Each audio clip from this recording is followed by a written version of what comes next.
Hello दोस्तों, आपका स्वागत है आपके अपने यूट्यूब चैनल पे। आज मैं आपके लिए लाया हूँ एक बहुत ही खतरनाक और डरावनी कहानी। इस चैनल को लाइक और सब्सक्राइब आप ज़रूर कर लें ताकि मैं आपके लिए ऐसे ही हमेशा डरावनी कहानी लाता रहूँ। ये कहानी उत्तर प्रदेश के एक शहर की एक भूतिया हवेली के बारे में है। यह हवेली राजा महाराजा के समय बनाई हुई थी, लेकिन पिछले 40 सालों में इस हवेली में आज तक कोई भी रहने के लिए नहीं आया था। इच्छा होने पर भी इस हवेली पे कोई भी नहीं रह पा रहा था, क्योंकि लोगों का ऐसा कहना था कि इस हवेली में भूत प्रेत का साया है। हम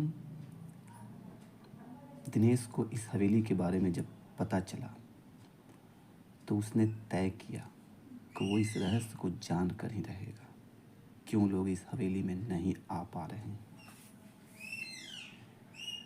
उसने मजबूत इच्छा शक्ति से हवेली में रहने की पूरी तैयारी कर ली थी। जब उसने हवेली के अंदर जाने के लिए पैर आगे बढ़ाया तो दरवाजे पे किसी अनजान व्यक्ति ने उसे रोक लिया और नज़दीक जाके बोला, कौन हो आप?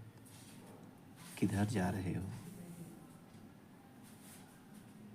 उसने जवाब देते हुए बजाय उसने सामने सवाल किया, जी आप कौन?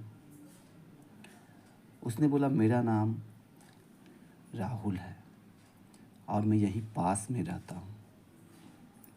उसने कहा, ओह अच्छा, मैंने सुना है कि यह भूतिया हवेली है और यहाँ कोई नहीं आ पाता है, इसलिए मैं इस हवेली में एक दिन रुकने का फ़ैसला किया हूँ।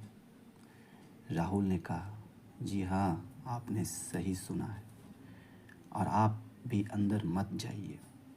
मेरी माने तो आप भी वापस लौट जाइए, यहाँ बहुत खतरा है।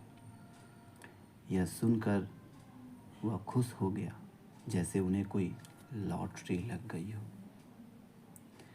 राहुल ने उसकी खुशी को देखकर बोला, आप खुश क्यों हो रहे हो? आपको तो भूत का नाम सुनकर डरना चाहिए। शायद आपको पता नहीं होगा, मैं भूत प्रेत में काफ़ी दिलचस्पी रखता हूँ। अगर इस हवेली में भूत है तो मैं अंदर ज़रूर जाऊँगा और सारी सच्चाई का पता लगाऊँगा, ऐसा उस व्यक्ति ने कहा। अंदर जाके उस व्यक्ति ने अपने बैग को साइड में रखा और हवेली के चारों ओर देखने लगा। सारे रूम भी चेक किए। बाद में ड्राइंग रूम में आके सोफे पे बैठा। उसने वहाँ बैठ कर दारू के 2-4 पैग पिए। वहीं अचानक उस रूम से लाइट का एक बल्ब चालू बंद होने लगी, लेकिन अजीत ने उस पर ध्यान नहीं दिया। थोड़ी देर बाद दूसरा बल्ब चालू बंद होने लगा। फिर तो हवेली के सारे लाइट मानो एक साथ चालू बंद होने लगे। यह सब देखकर वह अपनी जगह से खड़ा हो गया और संपूर्ण सचेत हो गया। अचानक उसके सामने एक छोटा टेबल हवा में उड़ने लगा। करीब 6 फुट हवा में ऊपर जाके गोल गोल घूमने लगा और बाद में अजीत की ओर तेजी से आने लगा। उसने तुरंत अपनी जगह बदल ली और दूसरी ओर चला गया और वो टेबल वहीं जाके गिरा जहाँ पर वो खड़ा था। कुछ समझ पाता उतने में उसके सोफे की सीट उसकी ओर आने लगी।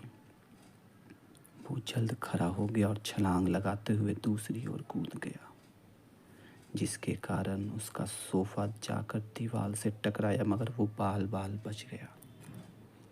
और अचानक ही दूसरे पल में सब कुछ शांत हो गया। उसने चारों ओर सतर्कता से देखा और बड़ी आवाज़ में बोला, तुम जो भी हो सामने आकर बात करो। वहीं एक बड़ी परछाई उसके सामने आई। अजीत ने उस परछाई को देखकर बोला, कौन हो तुम और क्यों मुझे मारना चाहते हो? परछाई ने बोला, तुम्हारी भूल के कारण उसने बोला, मेरी भूल? कौन सी भूल? वह बोला, इस हवेली में आने की भूल। मैं इस हवेली में किसी को नहीं देखना चाहता। उसने बोला, पर क्यों? उस परछाई ने जवाब दिया, आज से 40 साल पहले इस हवेली के मालिक ने मुझे यहीं पे मार डाला था। मेरी कोई गलती भी नहीं थी। इस कारण की वजह से मेरी आत्मा इस हवेली में भटकती रहती है। मैं किसी को भी इस हवेली में नहीं रहने दूंगा, क्योंकि इस हवेली ने मेरा खून हुआ है।